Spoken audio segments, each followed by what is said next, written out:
Thank you so very much for that. And once again, I welcome you all to the Renewed Hope Global Virtual Town Hall Conference.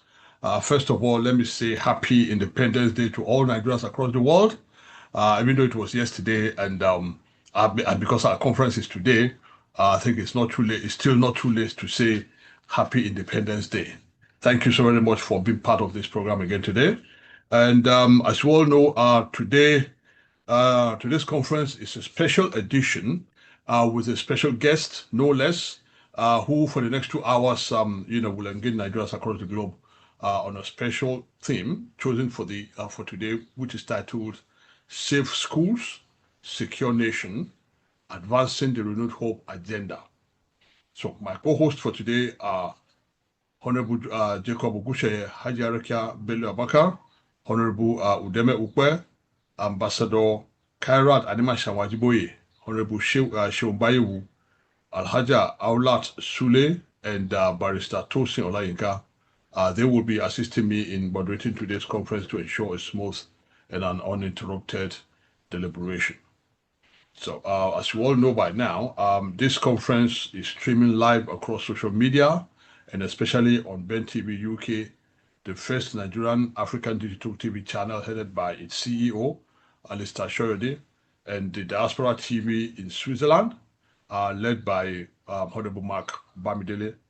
Many thanks for you guys for supporting and assisting us always. Scanning through the conference room today, as usual, we have new faces and the old faces who joins us every week. Thank you so very much. And I can see a couple of stakeholders and some of our leaders from across the world as well. See you guys, and towards the end of the program, I will be announcing your presence. Thank you so very much, and on behalf of myself and the team behind the Renewal Global, I welcome you all to this session. On today's conference, we have in our midst a lead resource, Safe Schools Lagos, and former special advisor on education, science, and technology to the immediate past governor of Oyo State, who is Dr. Bisi Akin-Alabi. She will be engaging with us for the next 2 hours on the theme of today, which is Safe Schools, Secure Nation, Advancing the Renewed Hope Agenda. So, like I said earlier on the hot seat today, is Dr. Bisi Akin-Alabi. She's so, distinguished ladies and gentlemen, I am pleased to announce that our special guest of honor for today has joined the conference.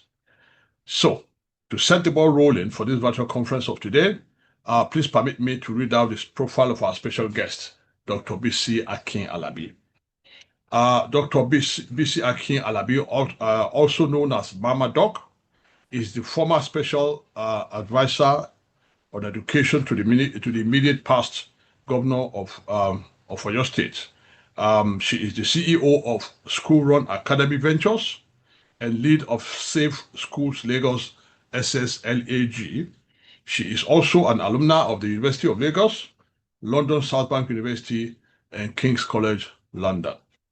Under her leadership, SSLAG developed and deployed a school safety compliance and has championed inclusive safety for both public and private schools in urban and suburban Lagos, advocating that all children must be safe. She is recognized for pioneering safe schooling culture in Lagos, aligning with global best practice.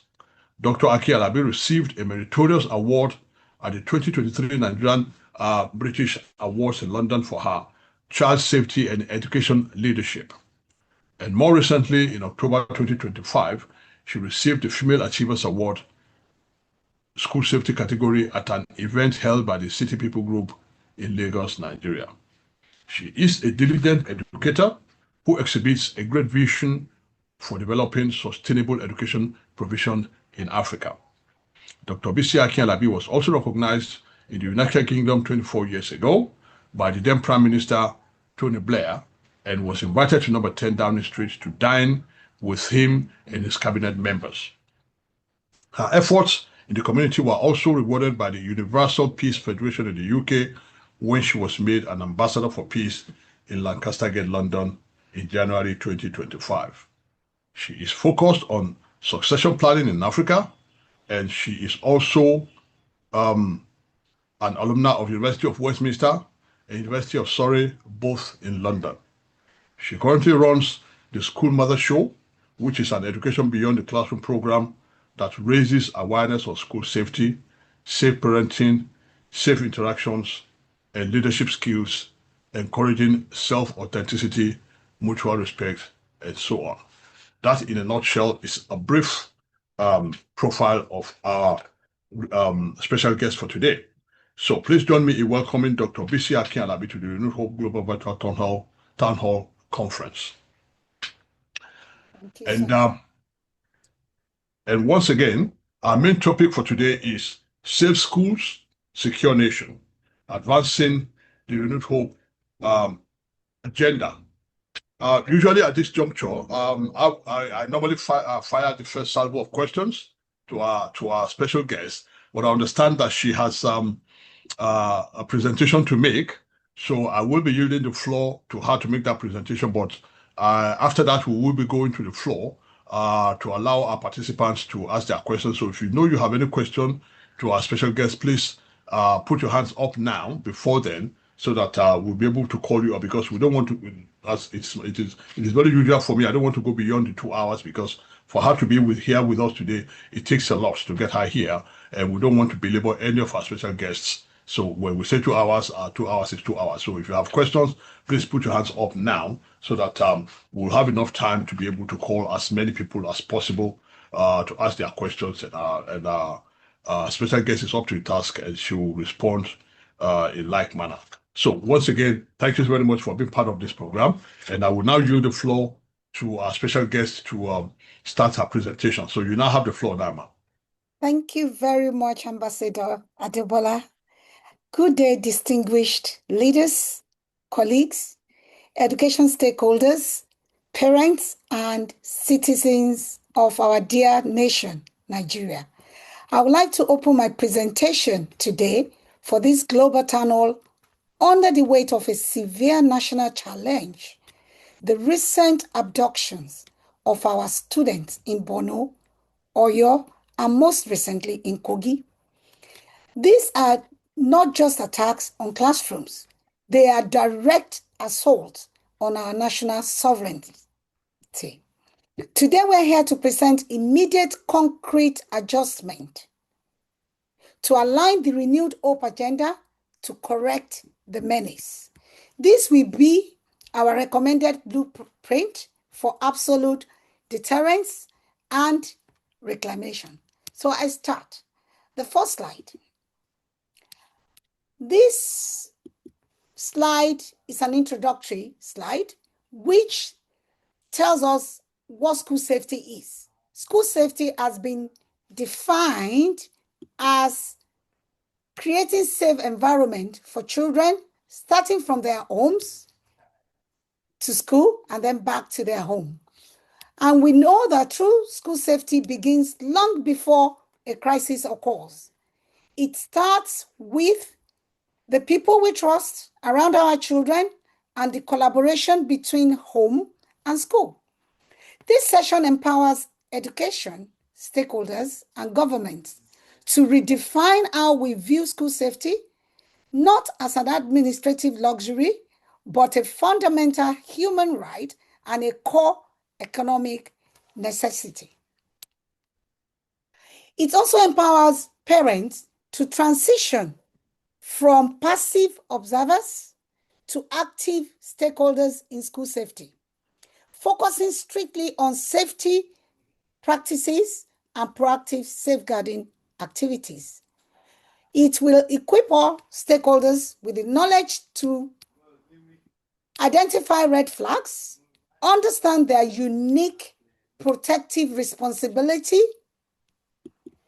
and confidently and collaboratively devise, manage, and implement emergency preparedness plans and security lockdowns specific to their school context. So let's see how we go. Now, first and foremost, I would like to show us how the renewed Hope agenda can act as a catalyst for an effective, comprehensive national school safety. The starting premise is by focusing on the bottom line for this town hall conference, which is Safe School, Secure Nation. So, in essence, what I'm saying is that our mandate for this gathering today is ensuring safe schools, secured nation, and that equal secured futures. And I try to simplify this by chopping it into three main parts, and I would like to be permitted to refer to as our collective mandate today. So we are all fearful of tomorrow. Some of us feel helpless and unsure of what the future holds for our children. So I have simplified these steps to actualizing the core mandate by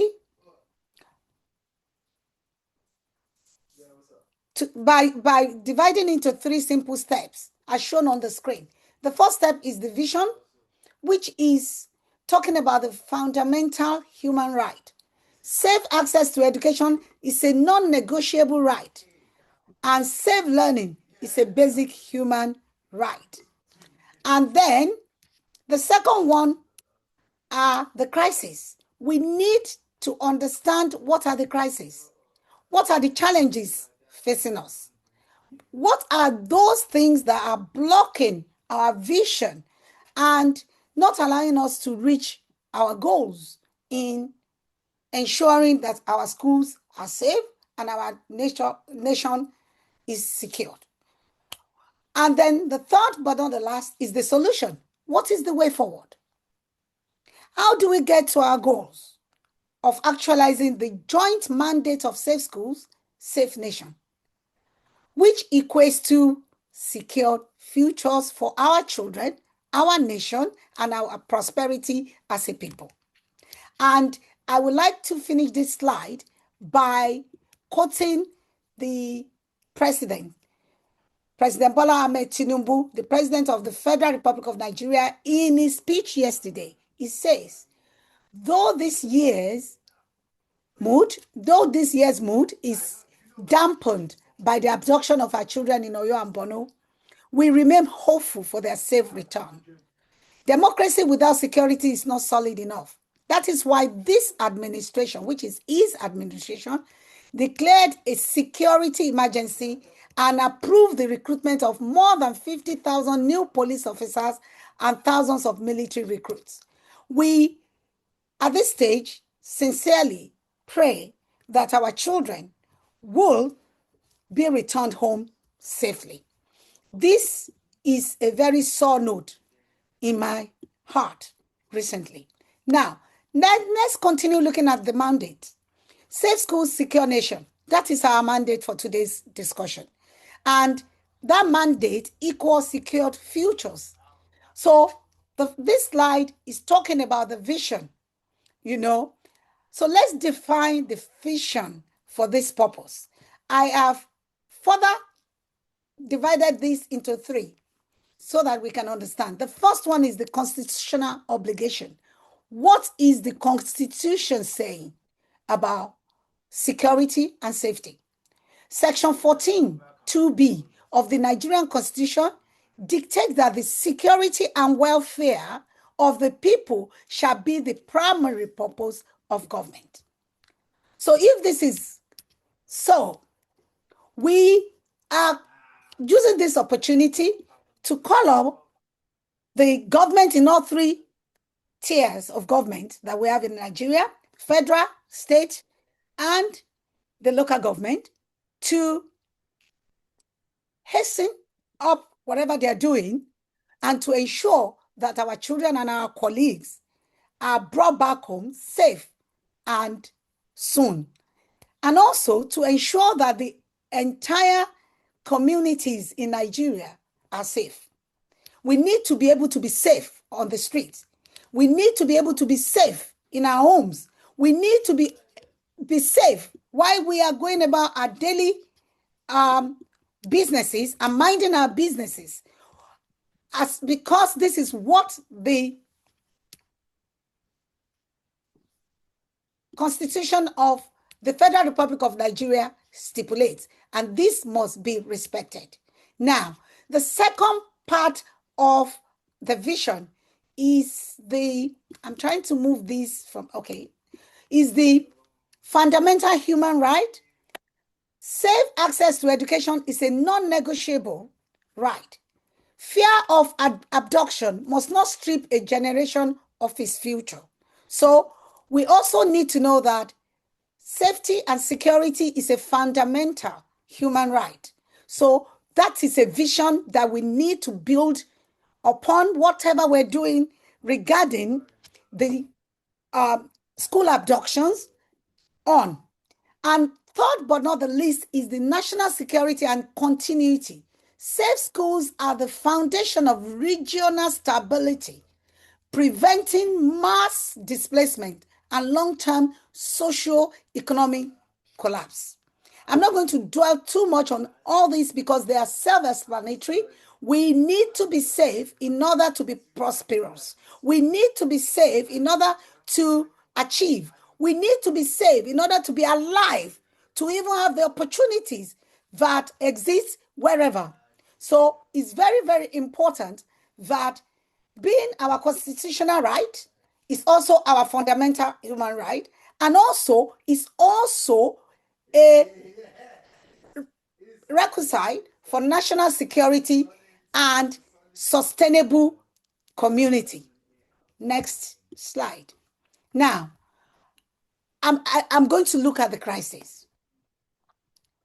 In looking at the crisis, we will see that we currently face a compounding crisis. Our schools are become soft targets for, something keeps popping up on my screen. Sorry. Our schools have become soft targets for all sorts of criminal activities, and our schools suffer from decaying infrastructure, evolving physical security threats, and unpredictable climate disruption. For too long, our response has been reactive, fixing windows after they break, and responding to threats after they occur. This knee-jerk reaction has cost us far too much, and it's time we make a departure from it. Aging infrastructure compromises students' well-being, and the security threats disrupt academic calendar. Now, let's go through the 4 major points describing the challenges of the current scenario that I put on the screen. The first one is the asymmetric security threats.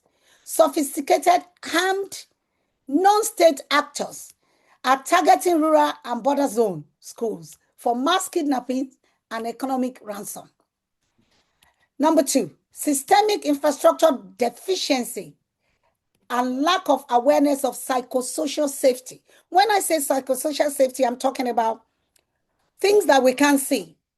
Emotional stability in school, emotional and mental health issues in school, bullying, safeguarding issues, child protection issues, abuse, all these fall under psychosocial safety.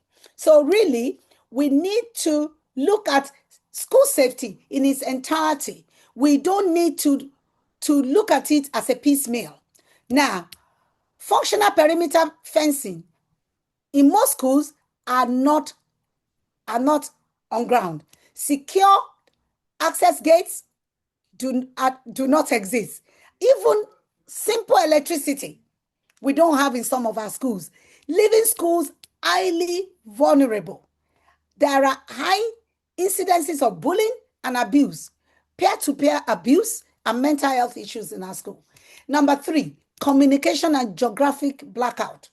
Massive isolated education institution operating in vast terrains with zero cellular coverage or rapid response connection to military outposts.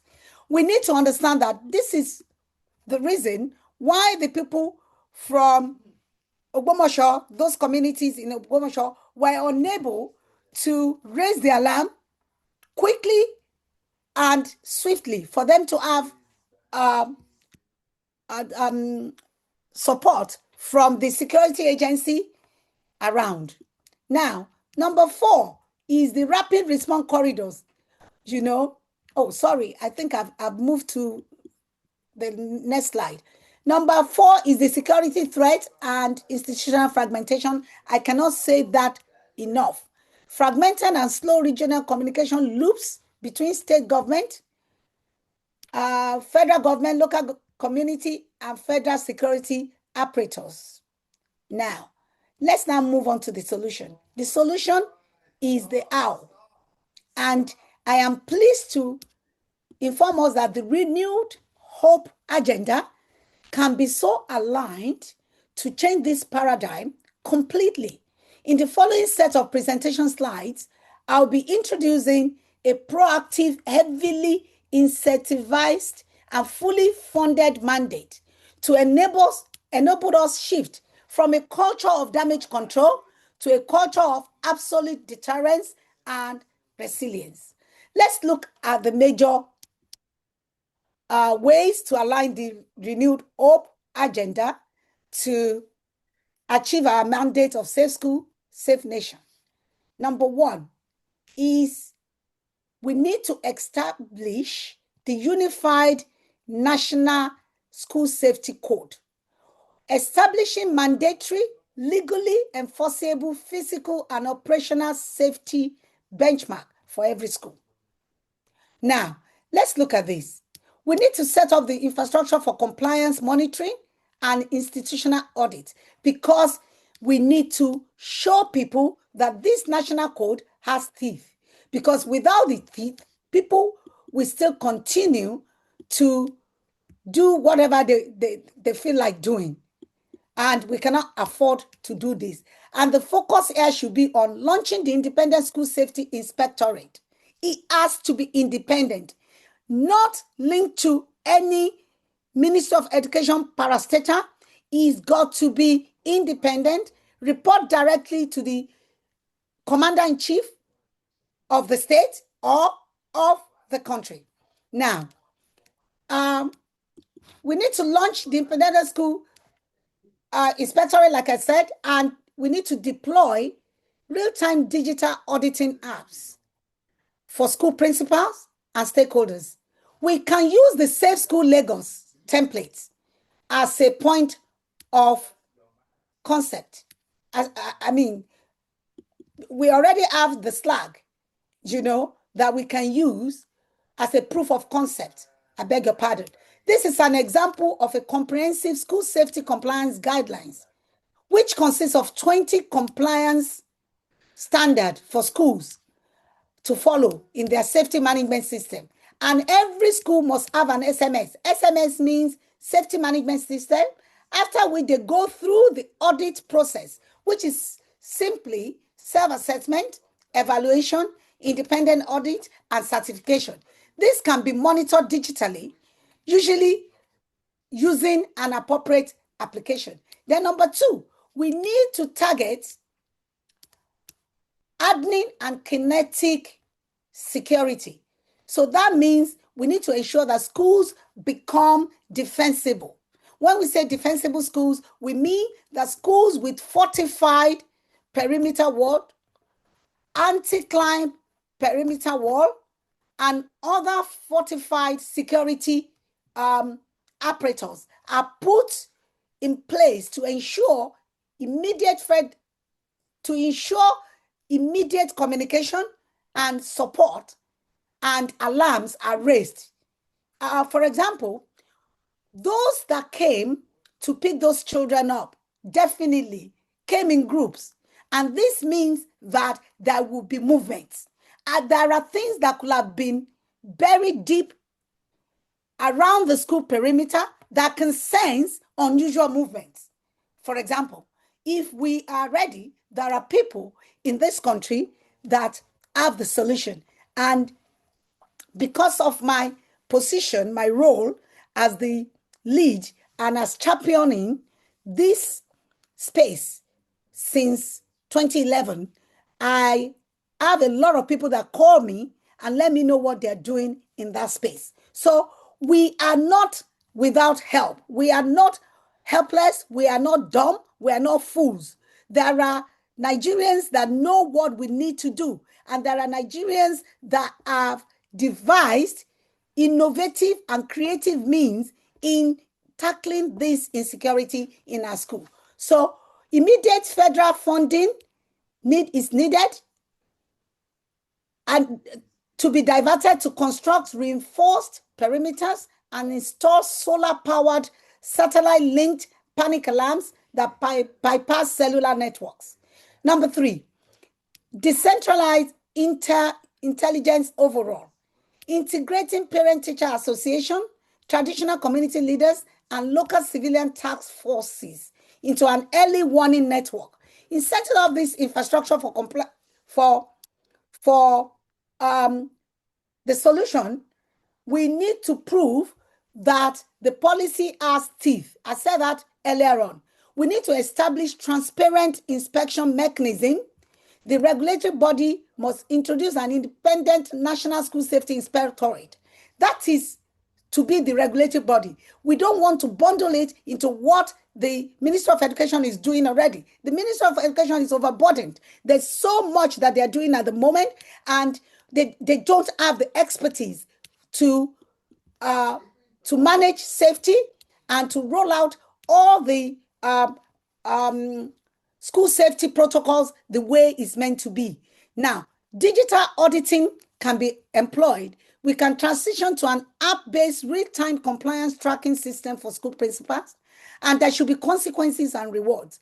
All these are already in the Safe School Lagos framework. We already have events whereby we celebrate and we recognize achievement and celebrate effort so far. So there should be a stick and carrot system whereby safety certified funding bonuses and public recognitions are given to school that follow the minimum standard.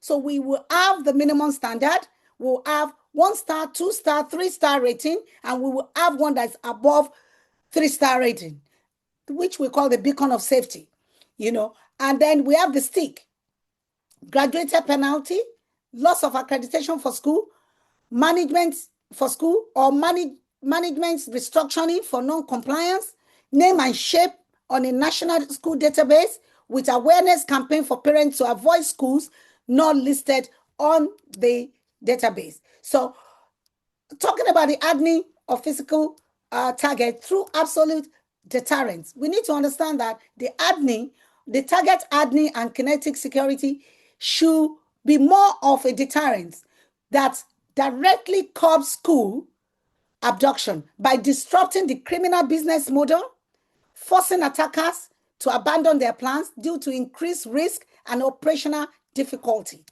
Here is exactly how physical targets hardening prevents kidnappings on the ground. Number 1, it eliminates soft targets via physical barriers. Our schools stop becoming soft targets if we make it difficult for people to access, for people that are not part of the system to access.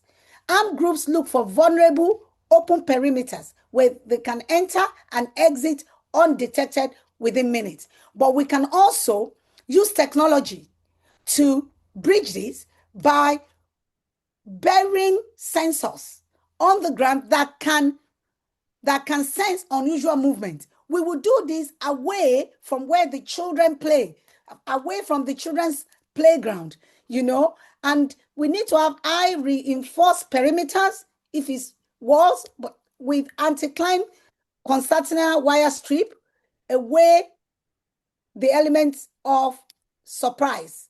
So there will not be the element of surprise. They cannot just creep into the compound or into the premises of the school without knowing. Now, we also need to create safe havens. We need to ensure that the classrooms have hardened doors, reinforced window shutters, and the dormitories turn into lockdown zones. buying critical time during an attempted breach. Now, we need to compress the emergency response window by bypassing cellular blackouts.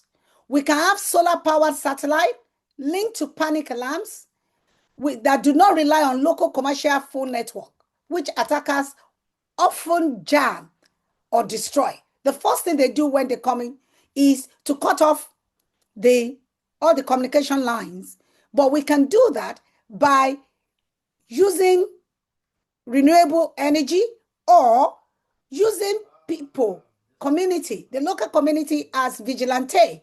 They can raise the alarm once they see anything unusual. But I need to highlight here that in order for us to use the community and even to ensure that we are able to do all these things I'm saying, we need to have a unified, comprehensive school safety code, because that is what will have the training, the capacity building, and the knowledge transfer to these people, because knowledge is power. They will not be able to do anything if they have not been trained, and they need to be trained according to a code so that everybody knows what they're doing and they know the procedures to follow.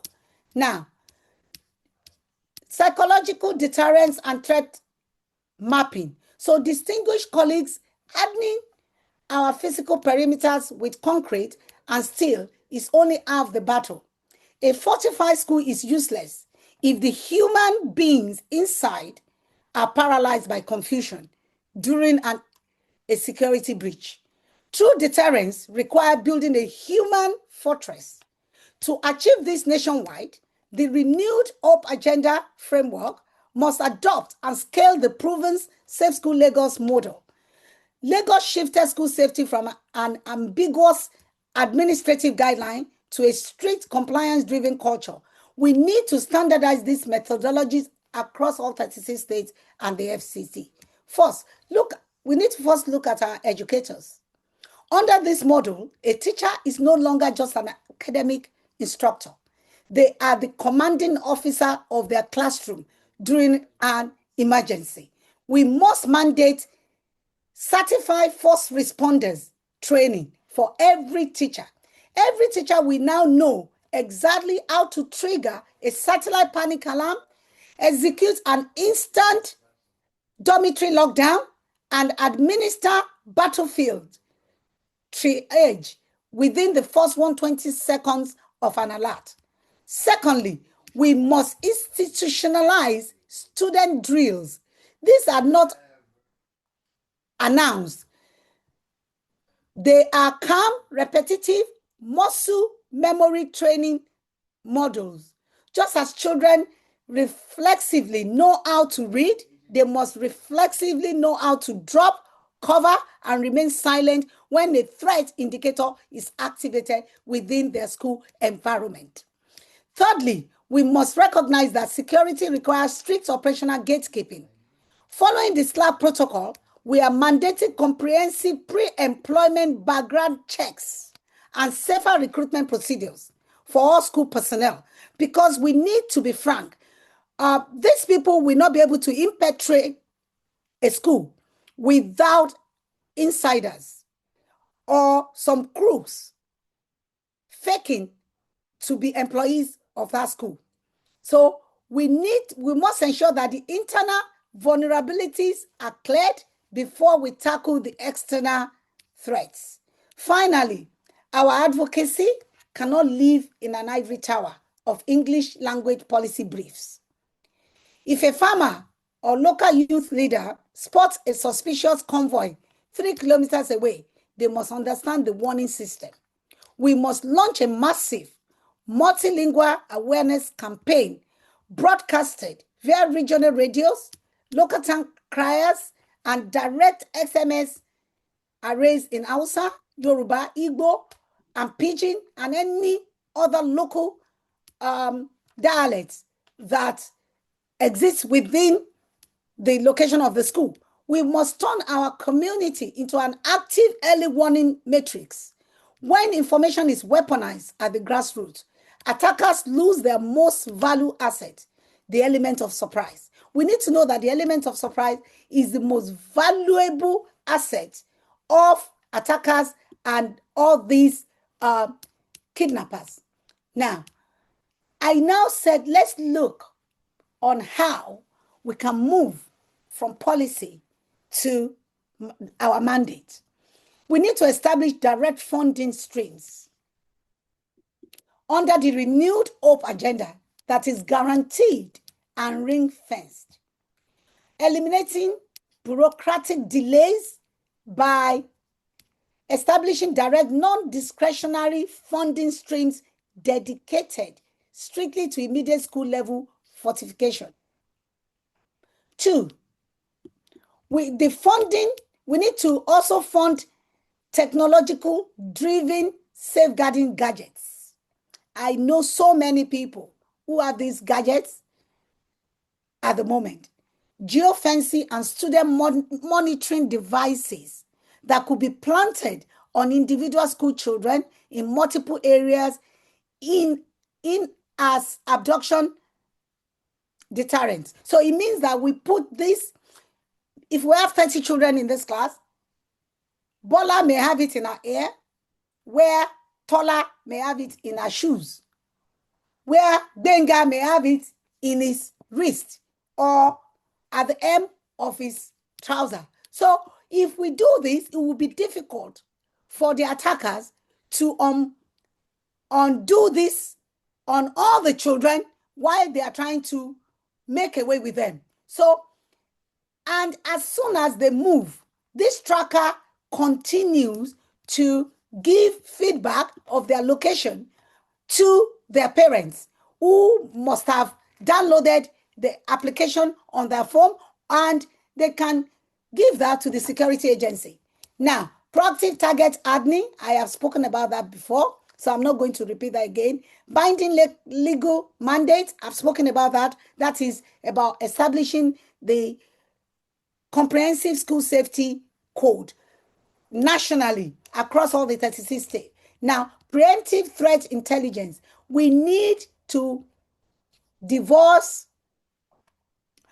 deploy continuous technology-driven monitoring and localized community-led early warning system to disrupt threats before they reach the school. Now, stakeholders training, like I said, the stakeholders need to be trained to understand all these protocols, and students also must have age-appropriate drills and reporting mechanism. How do they treat anonymous tips? How do we treat mystery callers? And emergency preparedness must be outsourced to skilled agents.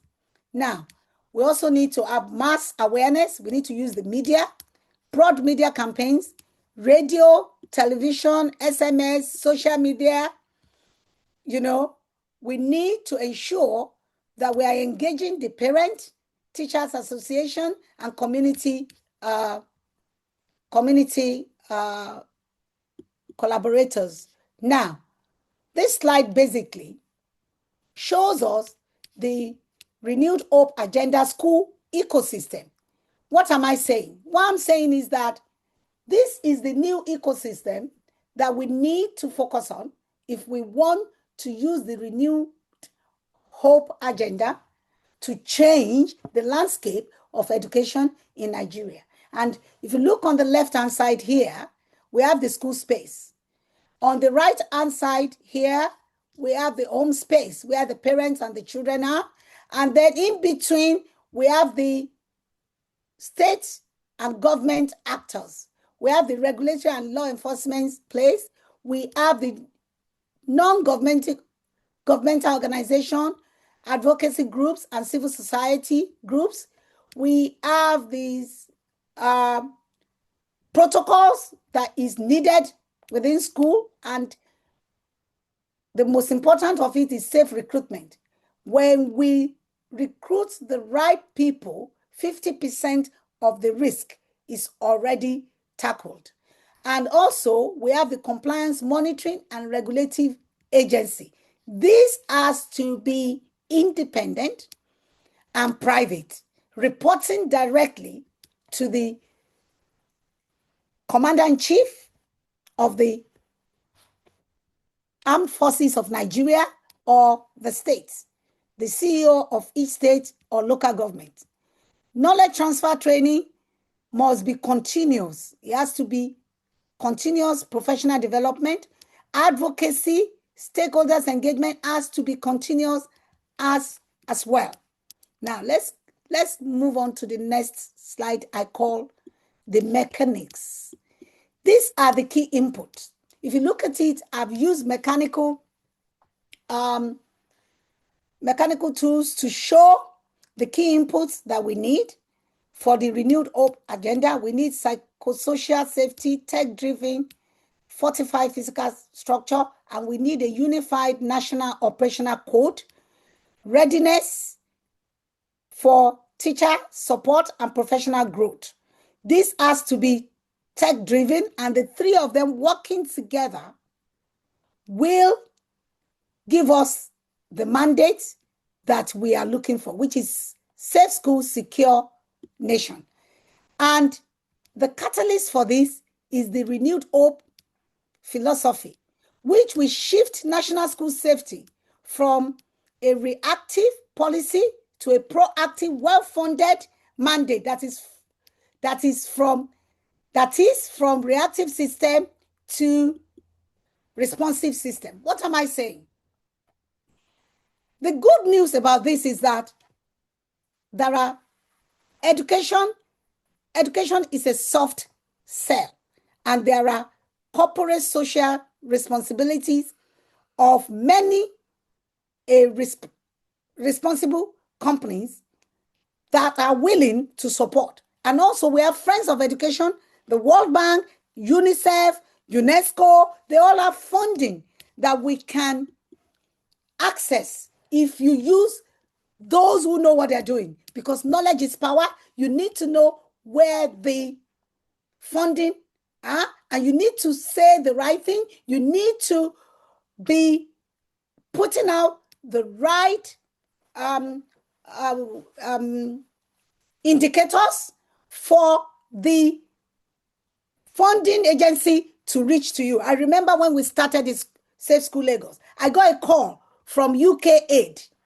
They called me and they said, we have been following your progress with the school safety in Lagos State, and we would like to fund schools that children of poor people attend, to help them to be compliant. So we should not be afraid. We should not be thinking, oh, it's going to be a lot of money. We are spending too much money and we are achieving nothing at the moment.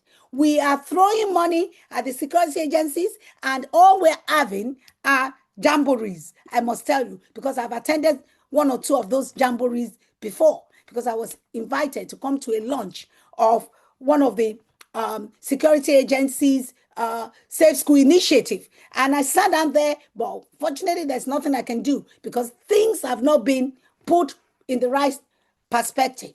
Financial mechanism and funding security is very, very key for us to achieve our mandate.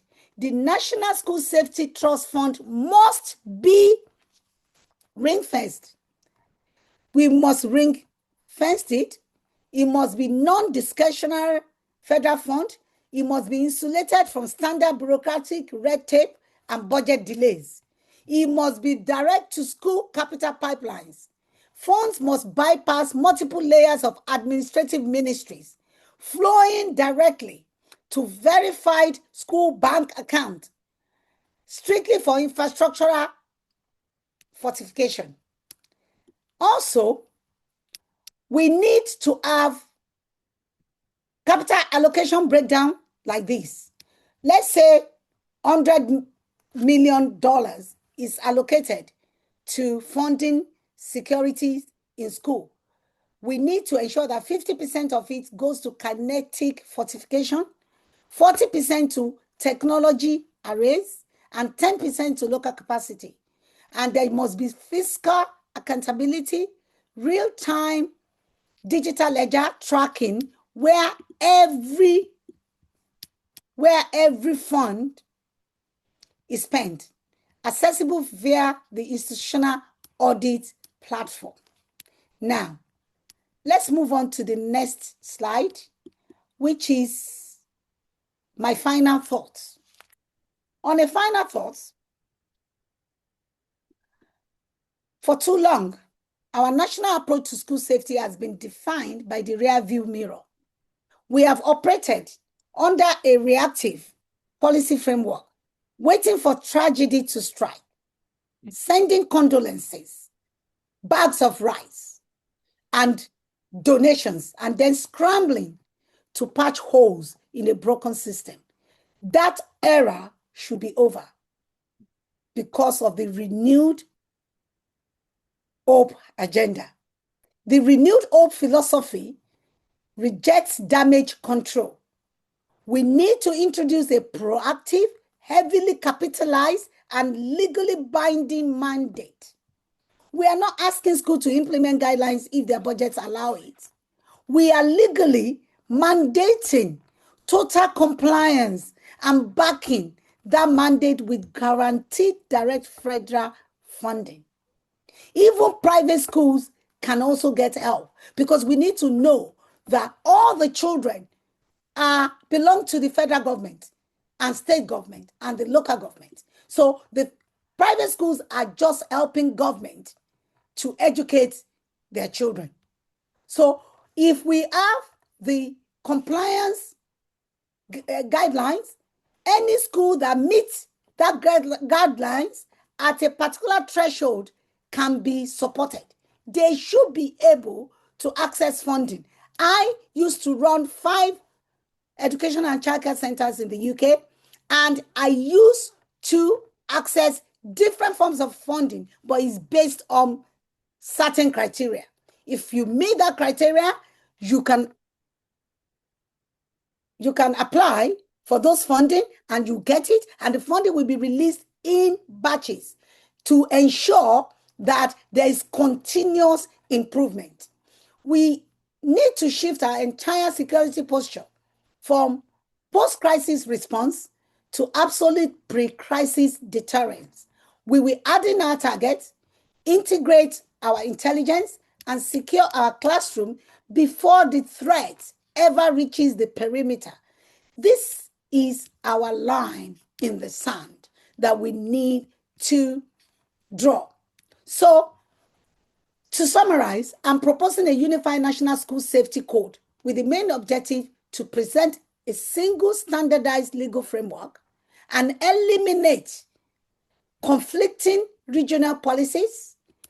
The problem, like I said earlier on, is the current school safety guidelines are fragmented, outdated, and voluntary. There are security threats by armed non-government actors and decaying infrastructure and paucity of funds. That is to summarize the problem in a nutshell. And the solution is to introduce the Unified National School Safety Code with 3 pillars. The first pillar is physical security. The second pillar is psychological safety or psychosocial safety, anti-bullying mandates, mental health support, and trauma-informed care. Because let's look at these children that have gone away. Even those that were not abducted will be traumatized. What do we have in school to ensure that these children are supported through this ordeal? We need to look into comprehensive, unified National School Safety Code, which cannot be treating insecurities in school as a piecemeal. We need to look at the comprehensive and safety in its entirety. Then disaster readiness is the third pillar. There must be standardized operations, fire, flood, lockdown, and active threat response protocols. I have presented the solution simply as the 3 things that I have mentioned, I also stress that we must devise strategies for national stakeholder training and mass awareness. This can be done through operationalizing the National Comprehensive School Safety Code through human resource development and stakeholder engagement for public buy-in strategies. Now, the next slide basically try to look at the old approach, because let's cast our mind forward and let's believe that we have now accepted the renewed hope agenda alignment, right? If this is the case, then the old approach is reactive policy, but the renewed hope mandate is proactive action. Now, the first one under the old approach is post-incident response, mobilizing security assets only after a breach occurs or a catastrophe occurs. But with the renewed hope mandate, we are going to have absolute deterrence. We will add in physical targets to prevent breaches entirely. And my remark there is delaying the attack, denying vehicle entry, creating safe havens. The second point under the old approach is ad hoc delayed budget, scrambling for emergency funds post-crisis. We will ensure under the renewed hope agenda a guaranteed ring-fenced funding, direct non-discretionary capital pipeline straight to school. This, in my remarks, I said this will eliminate bureaucratic inertia, prevents fund siphoning, and empowers local procurement. For example, in Oyo State, we are lucky. During our tenure of the late Governor Adebola, we were able to establish what we call the School Governing Council. The School Governing Council have been backed by law, by the Oyo State law, to take care of minor expenses and to determine how they want to use certain funds for the betterment of the children. But the children must be placed at the center of all they are doing. Then number 3, voluntary guidelines.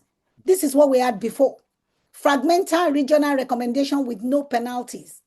Now, the Renew Hope Agenda alignment is to introduce a binding national code, enforceable legal framework with strict compliance accountability. This will eliminate voluntary negligence, standardizes security baseline, mandates institutional accountability, and it will drive continuous deterrence. Now, the last but not the least is the isolated institution. Schools left vulnerable without local coordination.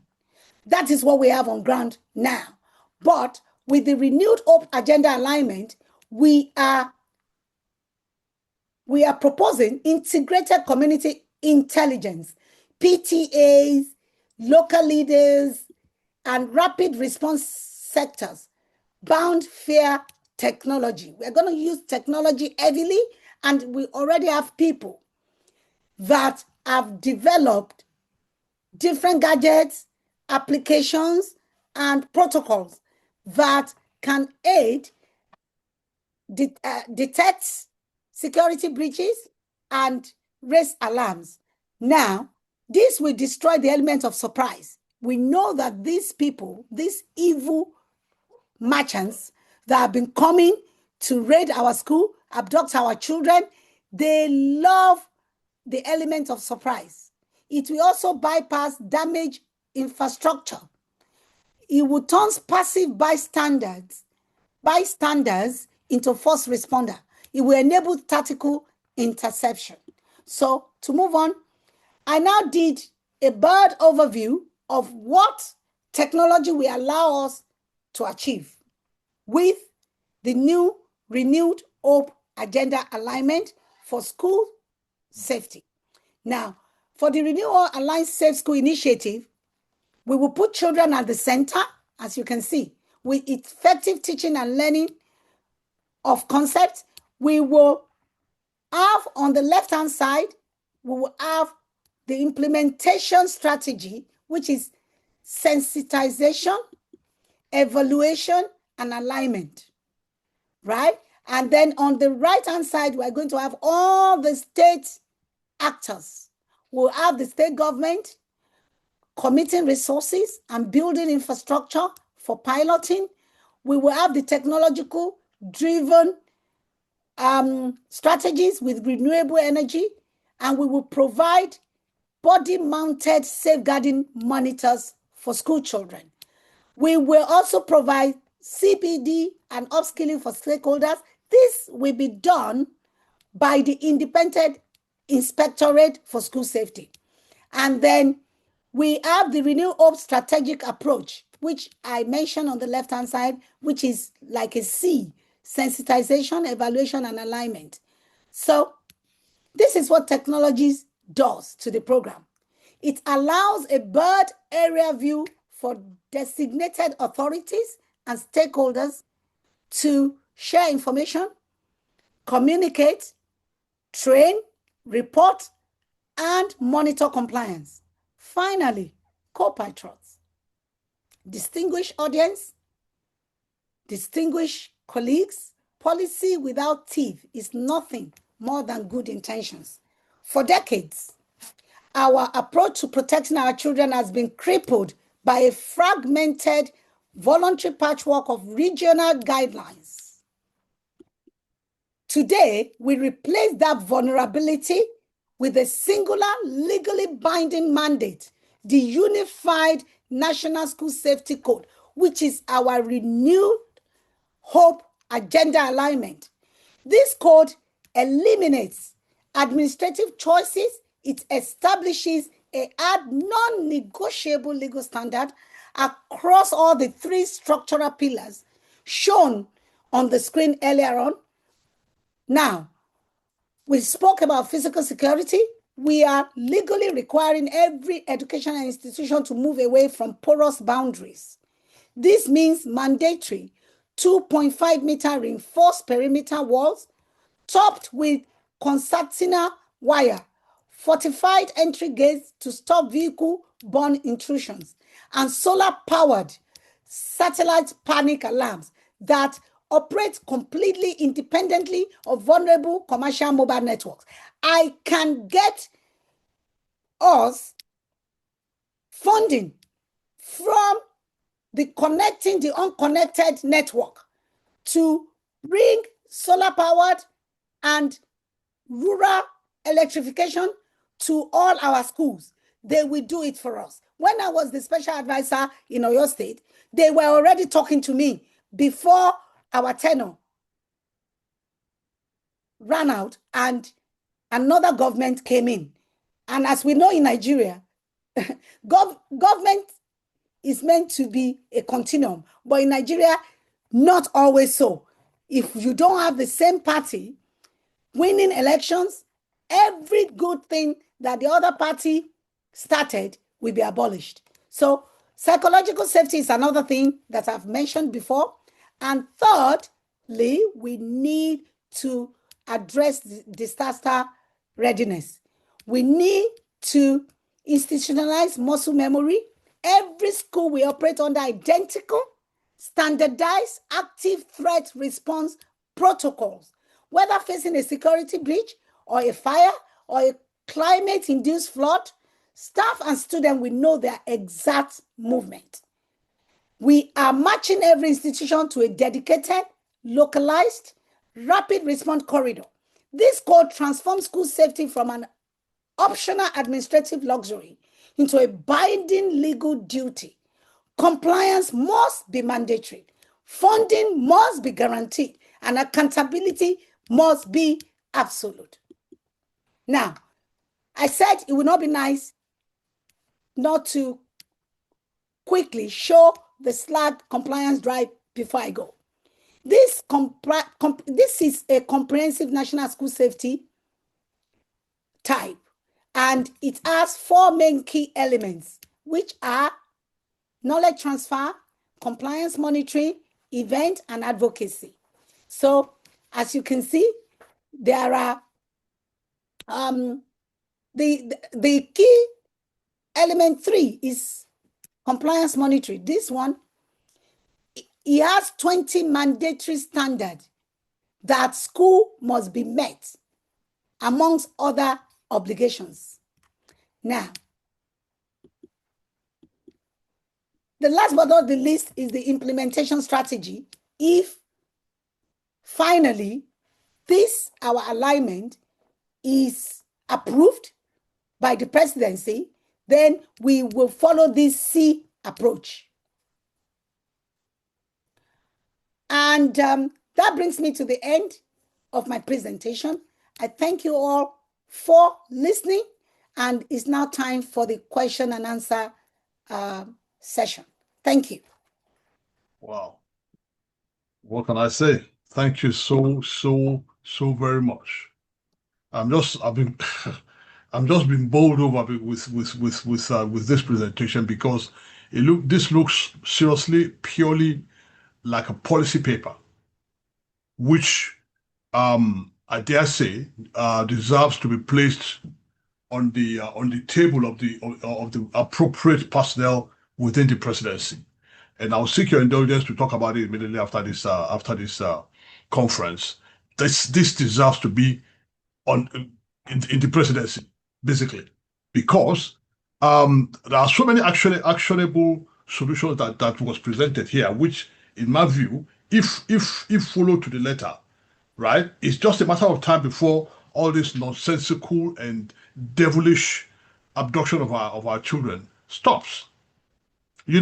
So we'll try and see how we can work with you, ma'am, to get this document to the right quarters within the presidency, because that is our job. That is what we do here on this program, and we will try our possible best to make sure that it is taken to the right quarters, because, like you said, there are two issues there. If yes, you've done one of it now by presenting an actionable, because none of it is not actionable. Every single one of them is actionable, and it's, for me, if there is the will, which is the other part of this I'm talking about. If there is you know what they say, where there's a will, there's a way. Now we have a way already. Now what we need now is the will to to practicalize it, and we will ensure that whoever gets this will be somebody that can push it through, because and I'm sure your name will be written in gold, that a lady who came on our program, Mama Doc, presented a paper uh, which was passed on to the presidency, and it's yielding result. Thank you so very much. God bless you because I just can't thank you enough. I was just being happy. Within 10 minutes that you started, I knew this was going to be a hell of a presentation. I knew that straight away. Because at the beginning there were so many punchy lines that you gave there, that gave me the idea as to how the whole presentation is going to end. Boy, oh boy, oh boy, was it marvelous. I was just, towards the end, I was reading through the chat room. You need to I'll copy and paste them and send it to you, man, just for you to have an idea as to how people were following what you were saying, and how happy they are that at least finally we're getting somebody who is now, telling Nigerians what to do to put a stop to what is becoming like an intractable menace. Because for me, I still don't understand why some ragtag idiots are taking the whole country to ransom. We have a military that goes to so many countries, to liberate them. So why is it so hard for us to be able to tame these marauders? So Exactly. thank you so very much, and God bless you for that. So we will be going to question and answer session now. We have so many hands up, so I will be handing over to my co-host, Hajiya Rekia Bakal. You have the floor now, ma'am. You take about, I think, 3 questions at a time.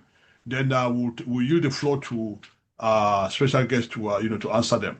So you have the floor now, madam.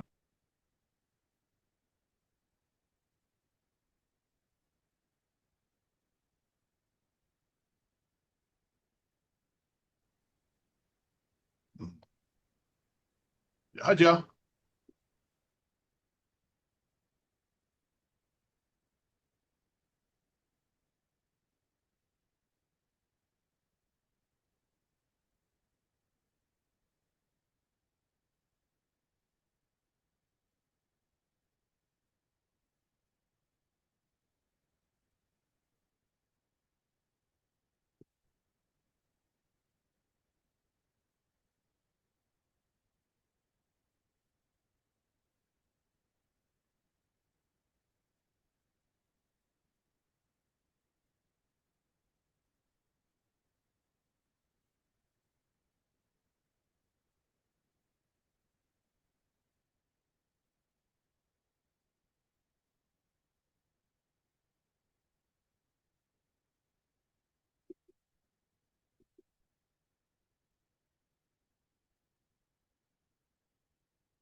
Hello, apologies for that. Is it just me or did everybody just go turned off?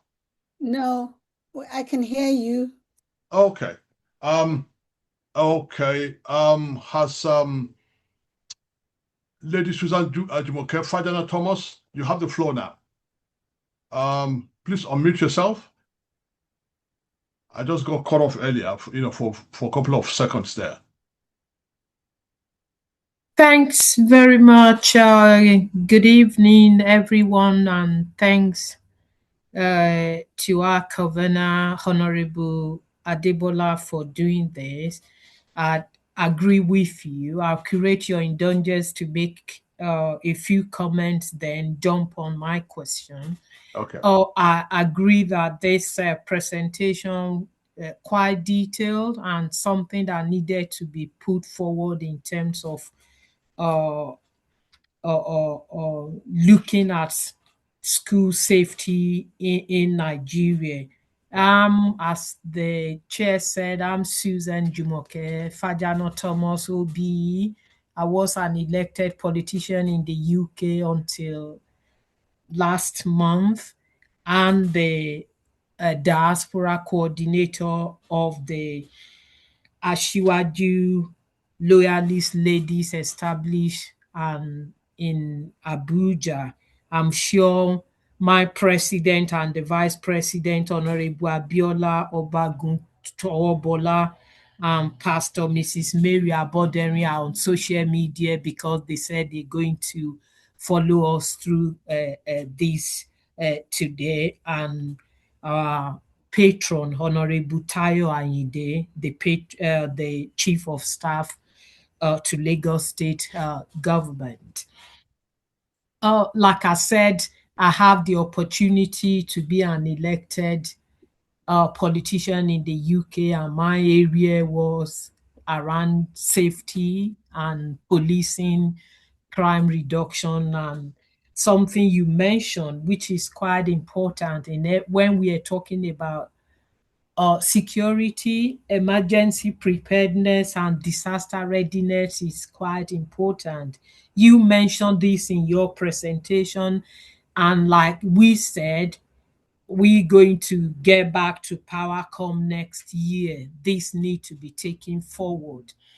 But having said that, what we have seen in the last month, and my heart goes out to all the parents that are awaiting the return of their children that have been kidnapped from our schools. And what I want to ask is, what do we do? What do you think we should be doing as at now? I know many Nigerians in particular are bloggers. I don't think they, again, might be because people don't really understand what is called intel, because everybody think they need to know what the government is doing on social media. The government cannot be running commentary on how they are planning to gather intel or negotiate with kidnappers, or what they are doing with the enforcement agencies and security agencies. But many people in Nigeria think because the government is not running commentary around that, it means the government is doing nothing, which is quite unfortunate. We need, I mean, as the government in power, need to be more proactive with our media, which I haven't seen much in terms of that. But it has happened. Many children have been kidnapped. We need an immediate intervention. What are the immediate intervention we need? Many of the solutions you have referred to in your presentation are long-term solutions that need to come at, but it is happening now. That is my question. What do you think we should be doing? How do we quickly turn things around? Like in London 2 years ago or last year, I supported the police in London, the Metropolitan Police, to change what we call safer school policing in London. So what are we doing now that need to be immediate? Thank you, Chair, for your indulgence. Thank you so very much there. Lady Fadena Thomas, OBE. Thank you for that. And I'll take two more questions before we yield the floor to our special guest. But because of time factor, I would like to limit every participant to 2 minutes each. 2 minutes each, so that we can, because we have a lot of hands up, so that we can cover them as many as we can to before the end of the 2 hours is spent. So the next on with the hands up is Honorable Omolulu Nick Akpata from Canada. Honorable Nick Akpata, please unmute yourself, sir. Thank you so much, Honorable J.K. Adebola. Today's presentation was so mind-blowing, and it resonated with me so much. Now I'm in Abuja, but I was a classroom teacher in Canada for 24 years. I retired on just in 2023. I work with students who were troubled, disengaged, students from foster care, students from broken one-parent home circumstances and stuff like that. And we took students from probably about 54 different schools, so they streamed them to us. So you can imagine the kind of group that we're working with. But of course, the protocol here that Dr. Bisi, right? Dr. Bisi Akin-Alabi has presented today actually align with everything we do there. I just want to add one or two things there in terms of the lockdown. When we have a lockdown, so I was a vocational teacher teaching welding in the welding shop. We have welding boots and stuff like that. So whether it's a drill or lockdown, or whether it was a real lockdown we had, anytime the alarm came on, my student will escape to the welding booths and will shut down all lights in the room. The doors are locked. Your door first thing you lock the door. You have to lock the keys in. And those doors are fireproof. And so I was listening to her presentation. I'm thinking, what is wrong with us? And Honorable J.K. and I, very close. We talk about Nigeria all the time. There's so much that can be done in this country, yet little is being done. We are very good at making, coming online, coming on TV to, make noise and stuff like that. Excuse me. That's what I see. So when we have lockdown in our schools, something happens, nearby schools will immediately be informed. All those schools, depending on the scale of the lockdown we're having, those schools nearby will also be locked down. And we've seen situations where attacks have happened that spread to nearby schools. Okay. And our presenter has talked about the perimeter of every school in the country. And we can afford these things. We can afford them. Every perimeter has to be fenced. If they are fenced, before they get in, they will know. Police patrol or even local vigilante patrol, like our presenter said, something that we also know that can happen. And so the idea of going digital that she mentioned, that is something that is unavoidable. And I asked myself, what are we waiting for? We have local government autonomy. What are these local government doing to facilitate some of the safety measures that can actually secure the life and properties of students, teachers, and their guardians? So I don't have a question. What I have is just to add to what she has said, and I'll find a way to connect with her now that I'm in Abuja here, because I think that her blueprint should be something that should be a template throughout the country. I know that the environment is different from one location to other in Nigeria, but we can actually replicate. We can do that. We can do something that actually that would reflect the needs of every jurisdiction, but at least have a safety manual and protocol. All those things can derive from there, can form the basis. So thank you so much for making this day such a wonderful day for me, for making it something that is so dear to my heart. Our kids are not supposed to be bundled away just so easily. How it's so easy to do these things. It shouldn't be happening in a country being governed in a democratic way. And I know that PBAT, our president, is up to the task. Thank you very much. Thank you. Thank you, sir. Thank you, sir. Thank you very much. I'll take one more question now. Then I'll yield the floor to our special guest to respond to it. We've got Samsung SMA065F. Samsung SMA065F. You have the floor now. Please unmute yourself. Good afternoon, everyone. Yes, good afternoon.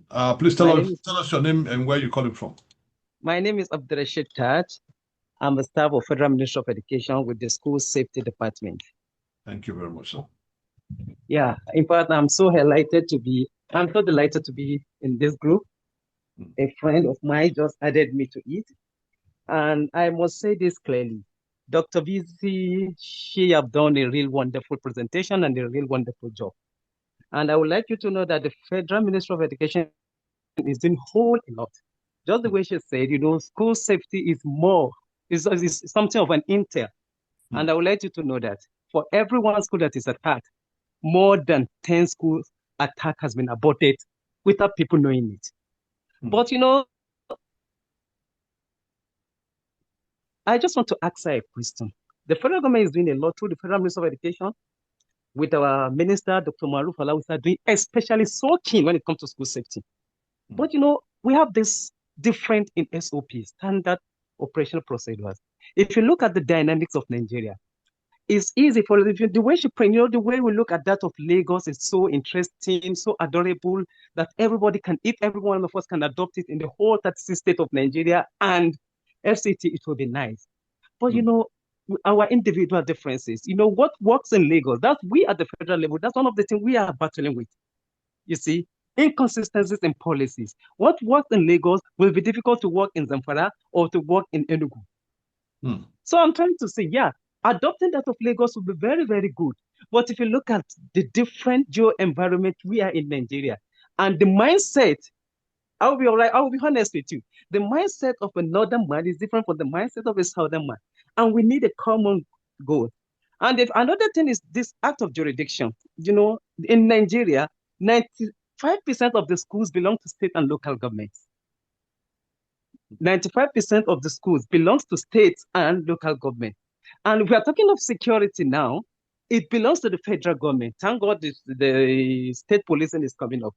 So I'm looking at, can Dr. Bisi think? What do you think? How do you think we can harmonize all the standard operation procedure we have in different states? Like that of Lagos is a wonderful one. You will be surprised that many states in Nigeria, because the federal government have been working on it, the federal government have the minimum standard for safe school. We have the national policy on safety, security, and violence-free schools in Nigeria. Many schools up till now have not domesticated it. We have been trying. You'll be surprised. Lagos have done their own. You can see from what she's saying, they're perfectly in order. So I'm looking at it. How do you think we can harmonize all this SOP together to have a very good, harmonized, safe school policy in Nigeria? Thank you very much. Thank you so very much for that. I will now yield the floor to our special guest to answer those questions. Thank you. Thank you very much. Can you hear me, sir? Yes, ma'am. I can hear you very well, ma'am. I will answer that question first. My colleague from the Federal Ministry of Education, I need to let you know that I was part of the committee that put together the standard operating procedures. But there are other recommendations that I gave that were never given the light of day. Okay. I was not called back again. My brains were picked and dumped. And I can say that boldly on national TV and on Zoom. So in Nigeria, the problem we have in Nigeria is that we do not put round holes in round pegs in round holes. We are looking for solutions that we have many Nigerians that already have the template, right? Like the other lady who spoke first said that she helped the Metropolitan Police in the UK. UK. Yes, I have also done something similar like that. I've been part of change agents in the UK and in Nigeria. When you see something that will help, you'll be running after these people, even though you know them, trying to tell them, can we do this? They will not listen to you. right? They will not listen to you. I tried so hard to work with the Nigerian police when I found out that they have been initiated to look after school safety. I was sending messages to the CP who was in charge of Safe Schools Initiative. This was in 2023, between 2023 and 2025. After a while, I stopped because at the end of the day, I have a life and I have a job. Now, so there are ways that it can be harmonized, right? Different geographical locations, different mindsets does not affect education. Education is a fact, it's a body of facts. It's not fiction, right? And people cannot decide to do things the way they like. And the only solution is for us to have an harmonized, single, national, comprehensive school safety code. Policy. Backed, yes, backed by law. Once this is done, then we establish an independent agency. Listen, none of us know that NHS in the UK is not owned by the government. We call it Quangos. Quangos is what we call NGOs in Nigeria. Quangos are quasi-autonomous, non-governmental organizations. Those are the organizations that help civilized climes. We need to have lots and lots of Quangos. And in Nigeria, the case study that fits Quangos are the PPP, private-public partnership. When you have a private company running something on behalf of government gives them the compliance and the regulatory backing. We will achieve a lot if we can get that backing from government. Government has to lead. And this takes me back to the first question. What do we do now? Right? What we need to do now is that government must lead. Government must form a committee. And it's not a committee of just sitting and people collecting sitting allowance. A proactive committee should not be more than 5. Because the more the number of people in a committee, the more difficult it is for them to reach any consensus. Now, less productive. Yes, once we do that, then call for volunteers, call for people to submit papers, ideas, have a website that it will be monitored by some people, and people can digitally do their submit their ideas. And also this website can also act as the first point of contact if there's a problem in any school. For example, in Canada, in America, and now in the UK, when there's a security breach or there's an act of terrorism, you will get an alert on your phone. Your phone will tell you, and will tell you the location. We need to also do that. We have the MTN, we have the Airtel, we have the non-state actors that are in telecom communication. We can use this. We can have a school safety code whereby if anything happens, people can just do that code. Doing that code alone, we tell you the exact location where that message comes from. And we cannot do this alone because in Nigeria, we try to do things without thinking from A to Z, right? Before we do all these things that I'm saying, the most important thing is to have an independent inspectorate or independent agency that will put all this compliance protocol together. We also develop the content to go with it, the training. In the content, there will be training, there will be checklists, there will be information, there will be communication, protocols, drills, emergency preparedness, and identified rapid response or the security agency within each locality. So having a different geographical spread in Nigeria, it's not a it's not an obstacle at all. If that was an obstacle, then education will become daunting, right? Education, whether you are learning geometry in India or you're learning it in Abakaliki, you're learning the same thing. And that is what we need to look at. The state government and the local government needs to be more active in this because, like you said, my colleague from the federal ministry, the jurisdiction of education lies within the state. And the local government share this responsibility one way or the other. They need to be awake to their responsibility because fundamentally, security is fundamentally local. Security is local. They need to declare school safety as a priority in education in their local government. Each local government areas must sit down, work with the independent agency and come up with what is doable by expertise, right? They need to somebody must lead. I'm not throwing it open. I'm not saying go and form committees all over the place because when you form committees all over the place, people will be doing different things and we'll come back to all sorts.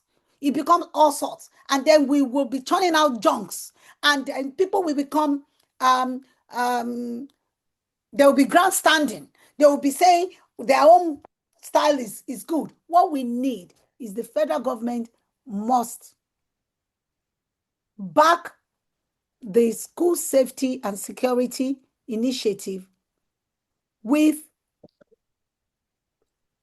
funding and policy.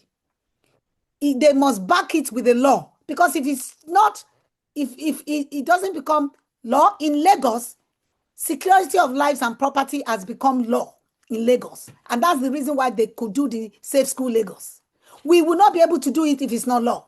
And each state can go and enact that law so that it can be doable, right? We cannot just sit down and keep on talking like the gentleman from Canada said that, we just have what we call the talk shop.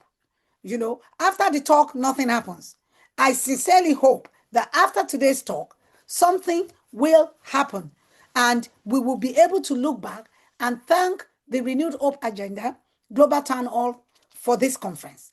And I think that's about it. I think I've answered all the questions, right? Now, the first lady that spoke said, what do we do now?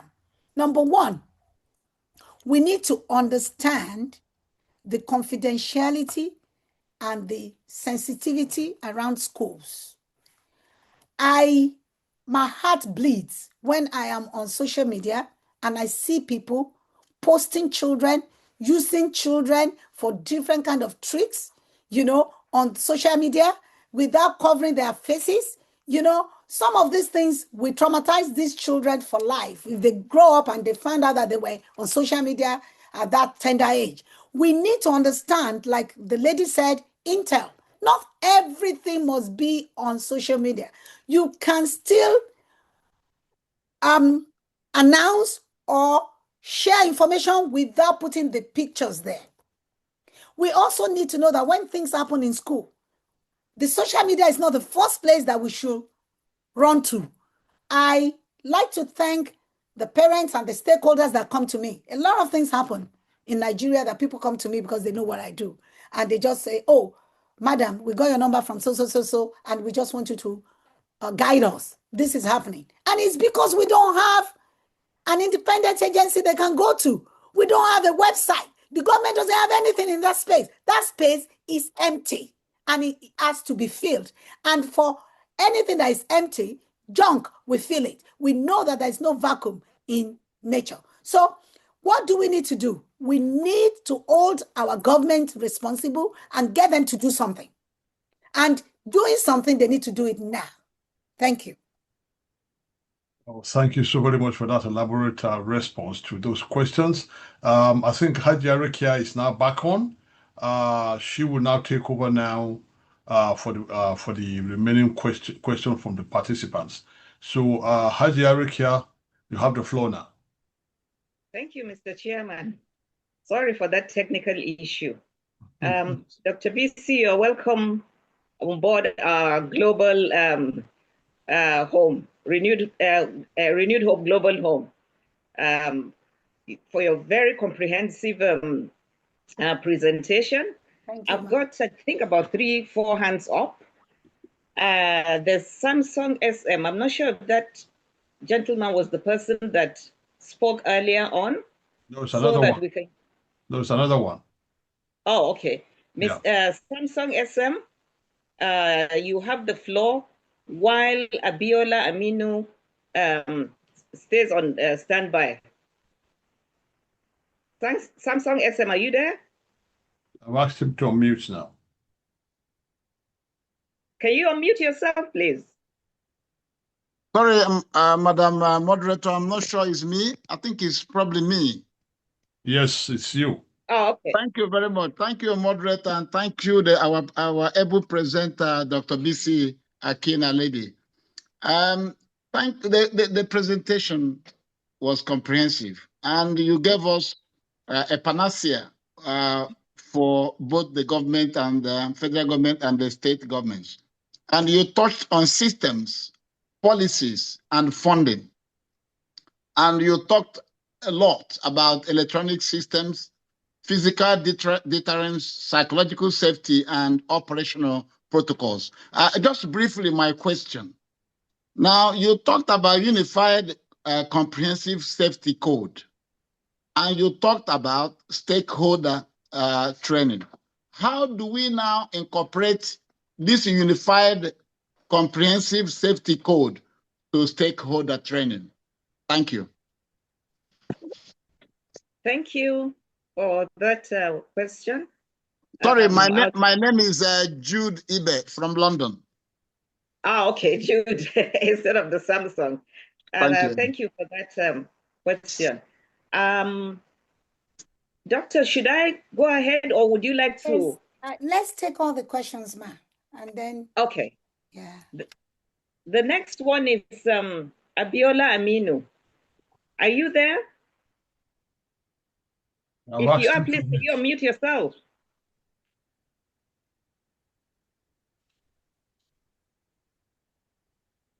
Abiola Aminu. Oh, he's okay. Thank you.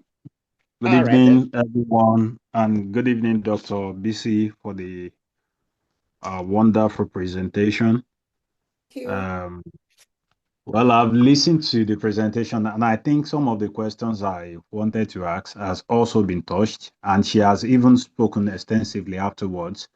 However, I would like to first start by making a compliment. I mean, to appreciate her for this all-encompassing presentation. The presentation is quite insightful, I mean, I must say, and I'm very appreciative of the fact that this presentation demonstrates a multi-sectoral approach, and thoroughly it incorporates the World Health School Health Framework into the approach. However, my concern is about implementation and sustainability of this approach. In the past, there are several policies that have been proposed, and the so far implementations. Thanks to the convener, who had volunteered efforts to advocate for and to advance this initiative within the appropriate sectors. However, implementation, my question is, is there any mechanism that have been any mechanism that also been designed, to foster community participation, ownership, and long-term sustainability of this intervention beyond just this initial implementation phase? Thank you. I hope you understand you got my question right now. I got your question. Yeah. Thank you so much, ma'am. Thank you, Abiola. I'll now yield the floor to our special guest, Dr. Bisi Akin-Alabi. Thank you very much. You're welcome. The first person said that how do we harmonize the I'm not sure I remember the first question, but for Mr. Aminu, he says that, are there any mechanism designed to for collaborations? Like I said, in Oyo State, when we were in government, we devised what we call the School Governing Council. And the School Governing Council has as members old students, community people who are philanthropy, peace in the community. We have teachers, parents, and volunteers within this community where the school is based. I mean, within this the society can be members. I think we have between 7 and 11. I'm not sure the number any longer. That in that way, they will be able to give a blueprint. Remember, we are not opening this thing up that every community or every local government should go and devise their own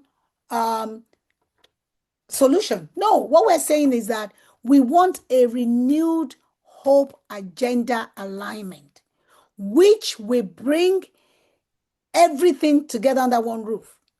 And the unified code, we have sections to how the wider stakeholders can get involved. It will spell it out.